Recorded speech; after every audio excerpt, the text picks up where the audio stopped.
Good evening, Palm Beach Post Facebook fans. I'm Christine Stapleton, political reporter with the Palm Beach Post, coming to you live from the tarmac at Palm Beach International Airport, where Air Force One will be landing momentarily.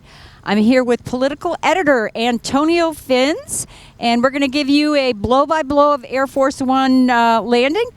But first, I'm going to turn it over to Antonio, tell you a little bit about what's going on this weekend. Hey, Christine. Yeah, it's another windy night here as we wait for the president. It's going to be pretty active weekend.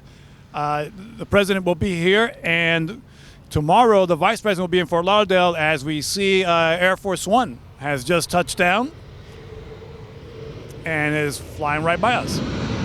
So yeah, it's going to be a very interesting weekend. We got the vice president tomorrow. And then, a lot going on today, in fact, as in preparation for the president's arrival, we had two separate coronavirus roundtables. One was hosted by Senator Marco Rubio and attended by Senator Rick Scott. And that was earlier this afternoon. And then later in the afternoon, there was a Democratic version with U.S. Representative Lois Frankel, a Democrat from West Palm Beach, along with Representative Ted Deutsch. So coronavirus has been the news today, not just in health-wise, but in the political scene. The president, before coming down here to PBIA, the president was up in Atlanta, where he toured the Centers for Disease Control and had a bunch of comments there. Was there for almost an hour, as we could tell from the pool reports. So that's been the big issue today. Back to you. Alrighty, and one of the things I'm wondering about this weekend is whether or not the president might cast his ballot for the Florida primary. He's now a Florida resident. He's registered to vote here in Palm Beach County, and the primary's on the 17th of March, a week from this Tuesday. So he may actually go to the polls this weekend. They open on Saturday, and he is here through Monday morning. He's going to be leaving early Monday, but there is a likelihood he might do that. Of course, he could always do mail-in, but the supervisor of elections office is very close to the golf course, so he could always swing by before he hits the links. And anyway, we're waiting for Air Force One here. What are you thinking? I'm thinking, did it make a counterclockwise or clockwise turn tonight, Antonio? Counterclockwise. We should also mention, Christine, that you will be covering tomorrow is Jill Biden, the wife of the frontrunner now in the Democratic nomination, Dr. Jill Biden will be here in Boca tomorrow on a swing through South Florida, do some fundraising, some campaign appearances. There's one actual difference here tonight. There is no crowd of well-wishers. We're here to greet the president. We're not really sure why.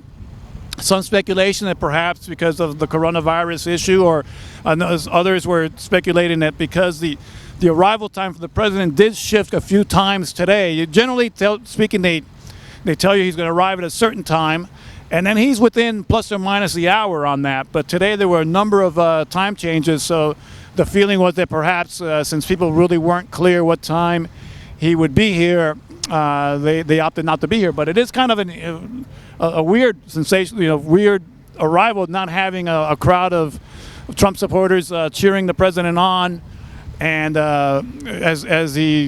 once Air Force One arrives. The one thing that's a departure from the last 3 or 4 times that the president has been here is that it's not raining.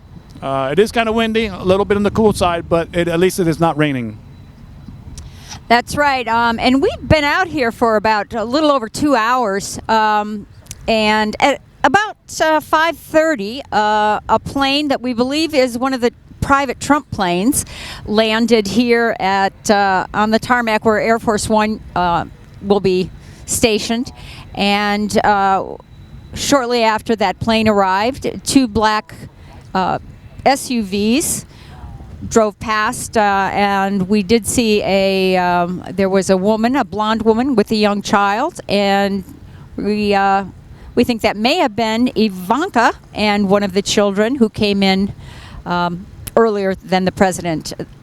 So there may be other Trumps at Mar-a-Lago this week, and I also know Laura Trump is appearing at an event over at Mar-a-Lago, so she will also be in town.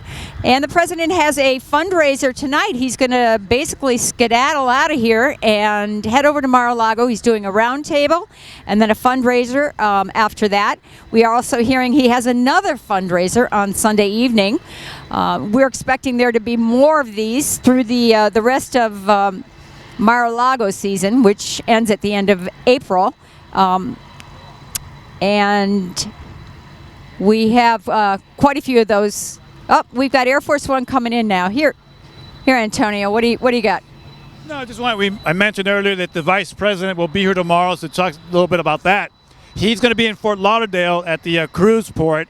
South Florida is a big cruise mecca. That's a big part of the tourism industry, a big economic engine.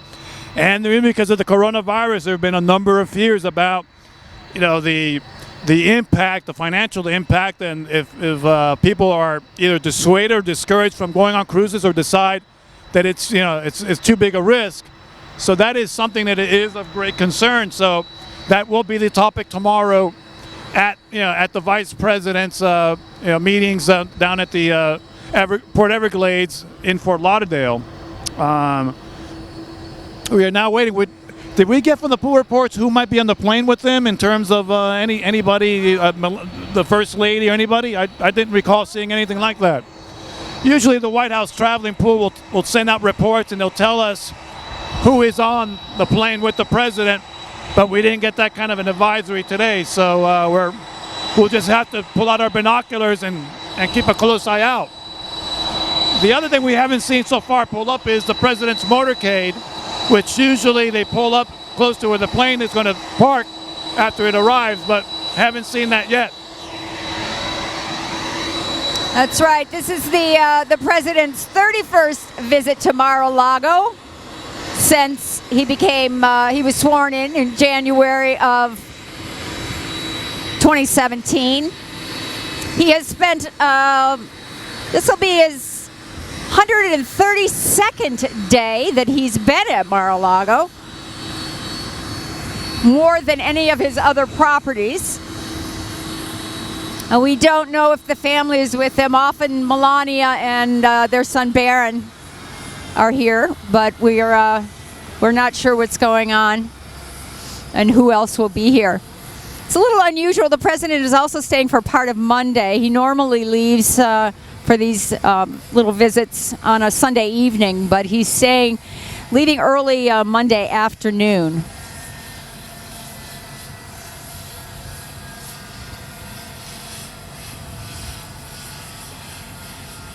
Now, if you want to see Air Force One this weekend, you can drive down Southern Boulevard, and you'll be able to turn on, I believe, at Kirk Road. If you make a right, get on the perimeter road on the south side of the airport, and there's actually a parking spot where you can actually get a nice selfie with Air Force One in the background.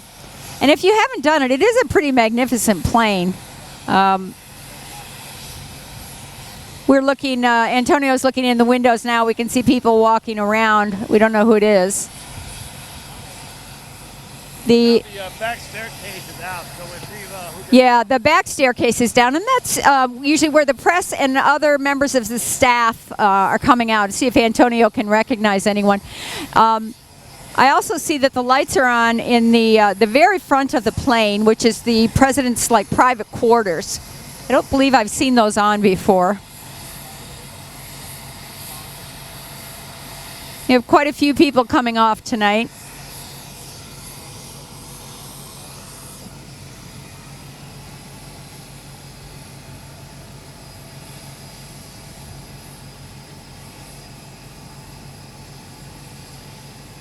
Pretty dark tonight, late, so it's kind of hard to see who's getting off the plane. We do know the media is lining up, the traveling press pool. Including our own Hannah Morris. And our Palm Beach Post reporter, Hannah Morris, is going to be joining the traveling pool right now.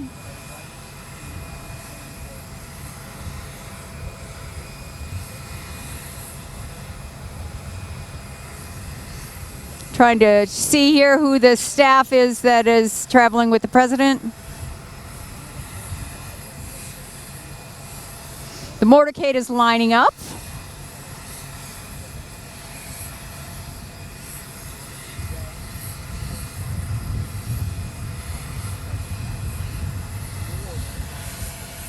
And we have several of the, looks like some of the staffers are getting in the van. They have wheeled the red carpeted staircase up to Air Force One.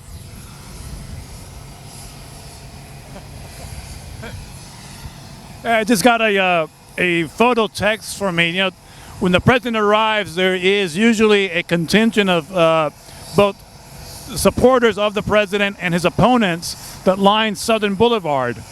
And you know, they obviously they will cheer or jeer depending on their viewpopoint as the presidential motorcade goes by.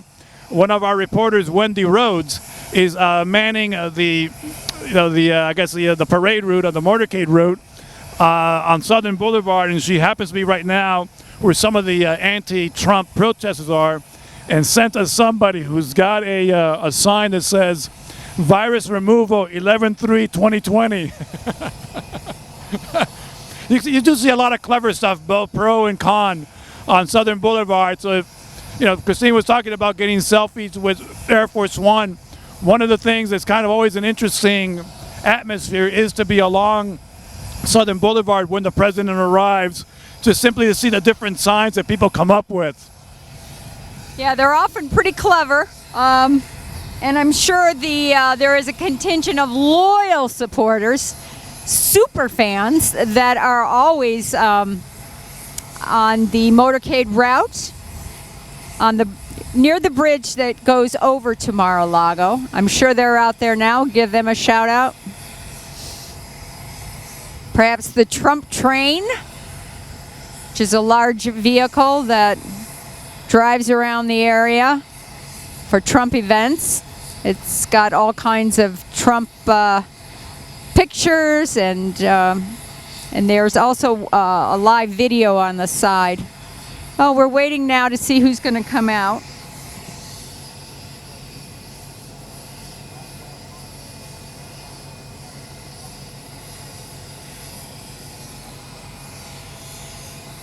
It's a much smaller motorcade also. A lot of the other vehicles don't seem to be here.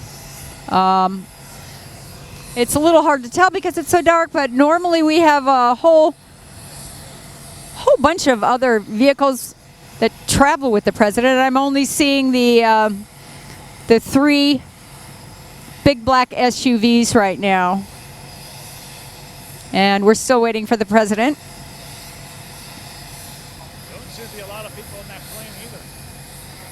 Yeah, we normally, we're very close to the plane. We can usually see in the windows and see who's actually on the plane.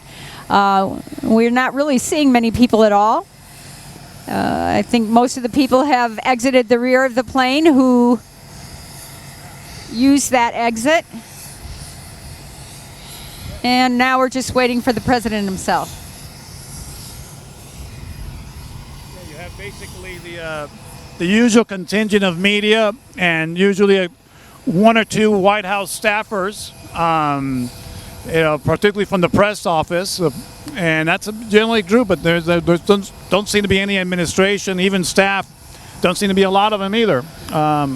We're counting about maybe a half dozen other vehicles in addition to the 3 presidential limousines that have the markings and the flags on them. So we'll see if the First Lady is traveling with the president on this trip. We didn't get reports that she arrived earlier, so it would be interesting to see. But just a smattering of White House press corps and members, and obviously and Secret Service security types. And they're gathered by about midway through just off to the right of the exit of the plane, where the president will come down the staircase. They're just right off to the right-hand side. Not sure if the president will make any other comments. He did speak quite a bit in Atlanta before he departed there, and also in Tennessee, when he was touring the devastation from the tornadoes that struck earlier this week. So we'll see if he has anything else to say on his mind. We do know that when the president arrived on to where the Air Force One was in Georgia to depart to come here, he didn't speak to the press. So, but then again, he spent about 45 minutes talking to the CDC officials and members of the press there too. So we'll see if he has anything else left to say. All right. We also believe that the president is going to be meeting at Mar-a-Lago this weekend with the president of Brazil, President Bolsonaro. And we don't know what they'll be discussing. But last year, the president's Bolsonaro's son, here's the president now, dressed rather casually in khaki pants and a jacket.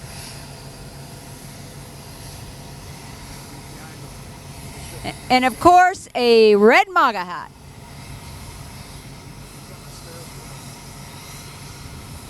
We've got some other people getting off.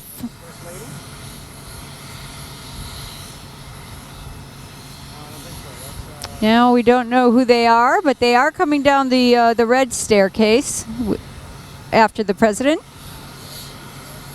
President's had a very long day, and it's not over.